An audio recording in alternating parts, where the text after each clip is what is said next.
Remember how I said one of the keys with the Trump Epstein thing is going to be the victims. The victims coming forward. We already know that Ro Khanna and Thomas Massie have created a bipartisan news conference that's coming on September 3rd when Congress returns, where they're bringing victims to the Capitol to speak. I think this is really important here, that the shit Trump is doing is royally pissing off the victims. And I think the victims are aware that it's now or never. The whole world is ready to hear from them. People are ready to fight for them. They have allies in government now. And what's more, the cover-up coming from Trump, now they're trying to hide it. So now is the time. This isn't about MAGA giving up, okay? This is about getting justice for the victims. And this is about people that aren't MAGA in the middle of the country, that this shit does matter. And this shit does profoundly affect the way they look at the Republican Party. And it's also about the people in MAGA that are Epstein chowder heads that are going to be in disbelief. They're not going to turn on Trump, but their propaganda is not going to work as well on them. Okay? Once that spell is broken and you realize inside that you've been lied to, the propaganda doesn't hit the same. Okay? It doesn't. But we want the victims to have their voice. They're going to be heard. They're going to be seen. And I think that's really important. And these victims have waited for their personal power to speak up. And believe me, it's going to propel like a type of unity that, like, fuck MAGA, right? We're going to keep pressing with this. Keep pressing with this. I believe we as a country need to keep pressing through his whole administration. And the more it's a roadblock for him, the more mistakes this guy's going to start to make. Okay? I'm serious. Like, Trump can't handle the pressure of not getting out of it. We have new reporting from Rolling Stone on how Donald Trump views the women who have come forward. Trump has said that some of these people speaking out are, in his words, clearly of a Democrat political affiliation, and has repeatedly critiqued the string of media appearances by Epstein accusers and their families, arguing that some of them are just trying to make him look bad. Dude, that's so damning, right? That's so damning. Like, he can't even make space for the victims. It's like, it's all about him. But like, dude, there's no reason for you to look bad, Trump. Just release it. Show us Bill Clinton. Show us everybody, right? Why would you look bad? You've been talking about releasing this shit for 5 years. So release it. Put it out there, you fucking clown, right? Dude, he's doing it to himself because we know he's fucking guilty. We know Melania is guilty. It sort of sounds from your reporting like Donald Trump sees himself as the victim here and not all the survivors who were personally impacted by Epstein. Absolutely.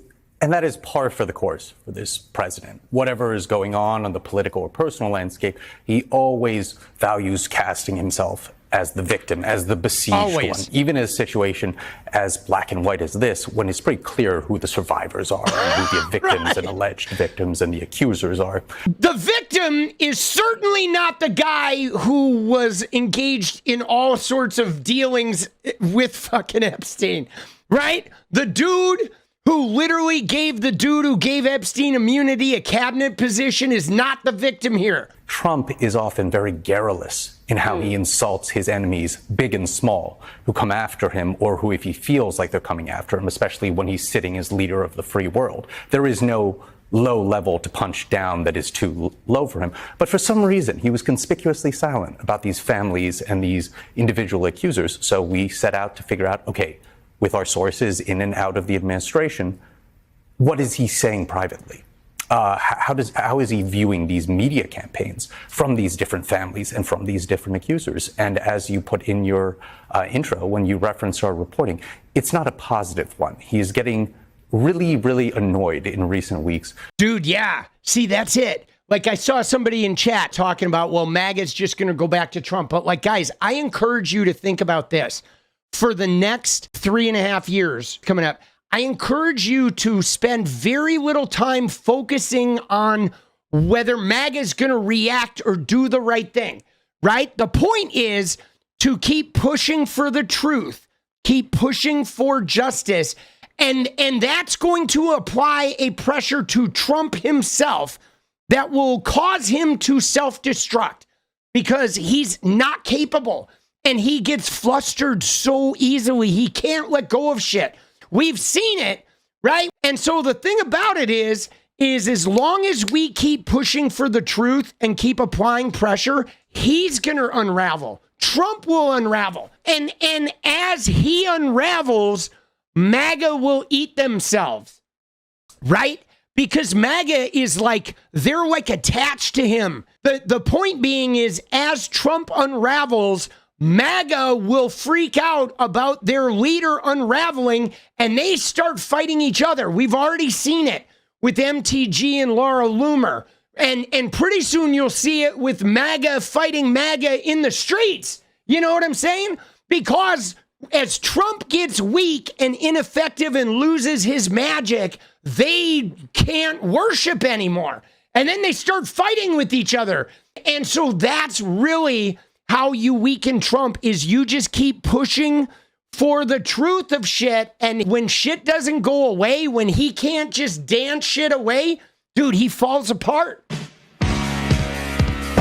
Let's go. Dude, I feel like we need some Elon punches. Yeah, fuck you, Elon. Fuck a piece of shit. He is getting really, really annoyed in recent weeks with these individuals, accusing them of being essentially Democratic operatives, coordinating with supposedly this liberal media and liberal lawyer ecosystem that he thinks is just out to get him and make him look bad and imply to the public that maybe he did something wrong or super fishy or whatever. But again, maybe he did something wrong or something fishy, but he just won't release the proof that he didn't, right? That's the problem. Like, oh, you didn't do anything wrong, then release it. You told us, Trumpy, it was Clinton. Oh, 28 times to the island. It was Kevin Spacey. It was Hollywood. It was the Democrats. It was Bill Gates. So release it all. All right? I have no problem putting fucking Bill Clinton in the clink, dude. Dude, I would put Clinton in jail in 2 seconds, bro. You know, I've interviewed some of the survivors. They've come on many of our shows here at MS. And then I've also listened to many of them, read their interviews, and they're incredibly straightforward most of the time. Yeah. It's basically, we would love if you included us in the process. We'd like to be notified about what's going on. Could you contact our lawyers perhaps before you go down to a prison in Florida and maybe make a deal? Please treat us with some respect. And perhaps if there's something to be learned from these documents that you once said you would release, we'd like to see them too. I mean, those aren't really partisan requests. Those seem like very standard asks from people who've been incredibly harmed. Yeah, you know what's crazy is the government has prevented the victims from seeing the files, including the information the government has about their own cases, guys. And apparently, since Trump has gotten involved, it's gotten like much worse. They don't want to even like recognize the survivors exist. And dude, I'm telling you, man, don't fucking piss off a bunch of powerful women survivors for too long, bro. I mean, dude, wise up. You saw Me Too. Don't think that these women who have survived and been, dude, Maria Farmer first reported Trump and Epstein together in 1996. Dude, she's been at it for 30 fucking years, bro. Right? Don't think she's gonna just put her tail between her legs and go away after 30 years of hounding the fucking FBI, bro. Because this is it. If we let Trump bury it now, it's never gonna come out. It's never gonna come out, man. And you know what has really baffled me, guys? And I haven't been able to figure this out.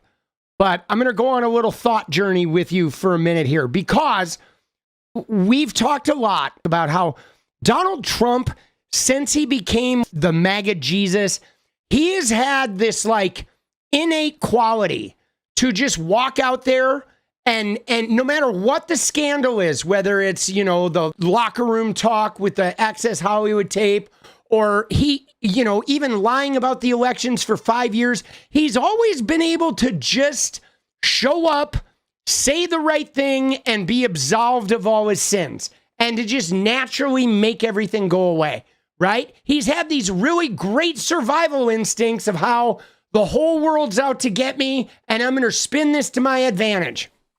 But for whatever reason, I don't know what the reason is, it seems like when it comes to Epstein, he has the worst survival instincts. Like every time he reacts to the Epstein thing, he makes it so much worse. And I think it's because he's really guilty and he's a total fucking degenerate. So he just doesn't know how to not be a degenerate. Like with the Access Hollywood tape, he was like locker room talk, but like he's a degenerate. So yeah, that is locker room talk for him. He was just, I'm a guy who's a total degenerate.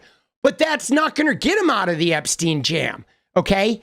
A guy who's a total degenerate is going to sink him in the Epstein jam. So now all of a sudden he's got to not be a degenerate, and he has no idea how to not be a degenerate. It is like physically impossible for him. And so he just can't make this go away. He can't. He cannot make this fucking go away. And the more he can't make it go away, the worse his fucking behavior gets. And dude, yeah, I know the weave, but his weave is now like car crashes. He's now doing the weave on a narrow one-way street in a fucking Chevy Suburban, and it is not working out. It's like smash, smash, smash, right? Dude, oh shit, dude. He is like out of his element, boss. What is up, guys? Thank you so much for watching. You like the video, you want to support independent resistance media, you know what to do. Drop that sub, hit the like button, and please share it. And we do love our members, so if you want to become a member, it's another really great way to support. Thanks again for everything, guys. I'll see you next time. Let's go.